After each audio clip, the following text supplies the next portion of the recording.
Hello everyone, কলকাতার একার জীবনের গল্প নিয়ে আবারও চলে এসেছি তোমাদের সামনে।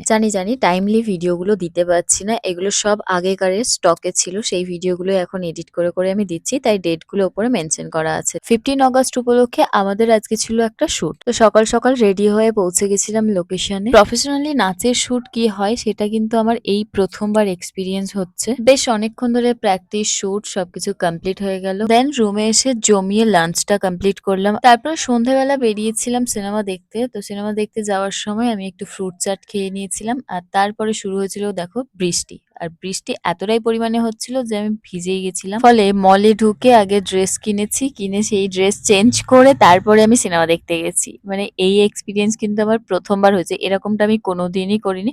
তো এই দুটো টপ আমি দেখছিলাম যে কোনটা বেশি ভালো লাগছে, দেন আমি ওই প্রথমে যে টপটা পরেছিলাম সেটাই কিনেছিলাম, কারণ ওটাই বেশি মানাচ্ছিল। দেন চলে আসলাম হলে, বাট এসব করতে করতে অনেকটাই লেট হয়ে গেছিল, মুভিও শুরু হয়ে গেছিল। স্পাইডারম্যান মুভিটা দেখতে গেছিলাম, বাট অনেস্টলি বলছি আমার এই সমস্ত মুভিগুলো আমার একদমই ভালো লাগে না, বাট তাও আর কি যেতে হয়েছিল আমার একটা ফ্রেন্ডের পাল্লাই পড়ে। আর মুভি দেখতে দেখতে খেয়েছিলাম পিৎজা। মুভি শেষ করে বাইরে বেরিয়ে দেখে বৃষ্টি কিন্তু তখনও কমেনি, আর কলকাতায় বেশ কিছু জায়গায় জলও জমে গেছিল। তো এই ছিল আমার একটা সিম্পল ডে। চলো টাটা, দেখাচ্ছে নেক্সট ভিডিওতে।